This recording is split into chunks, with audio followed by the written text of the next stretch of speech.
હમણાં જ મારા એક સ્ટાફ મેમ્બરે મને કીધું કે મનનભાઈ, સામે કેટલી પર એક કોન્ટ્રાક્ટર લાખો કરોડોનો ધંધો કરે છે, આપણી ઓફિસ છે એનો મતલબ શું? એટલે ત્યારે મેં એક બહુ જ લાઈવ હમણાં જ તાજો થયેલો એક ઉદાહરણ એને આપ્યું જે સાચું છે અને મને હમણાં જ જાણવા મળ્યું છે કે ક્લાયન્ટ મને મળ્યા હતા અને એમણે કીધું કે એમણે 2 કોન્ટ્રાક્ટર સાથે મિટિંગ કરી. એ કોન્ટ્રાક્ટર પાસે જગ્યા નહોતી ક્યાંક મળવાની, તો એમણે કેટલી પર કાં તો ક્યાંક કેફેમાં બોલાવીને વાત કરી. કોન્ટ્રાક્ટરે સમજાવ્યું, ક્લાયન્ટે સમજ્યું, બધું ક્લિયર.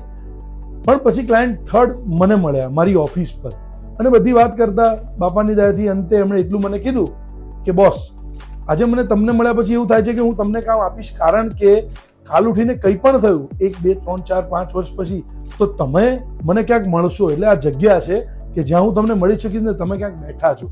એટલે એડ્રેસ એ પણ કામ કરે છે. એટલે ઓફિસ, અને ઓફિસ અમારી લગભગ 30 વર્ષથી અમારી ઓફિસ કાર્યરત છે અને ભગવાન કરે કે ઓફિસમાં સ્ટાફ વધે ને ઓફિસ વધતી જ જાય, કારણ કે અમે ઘર બનાવીએ છીએ.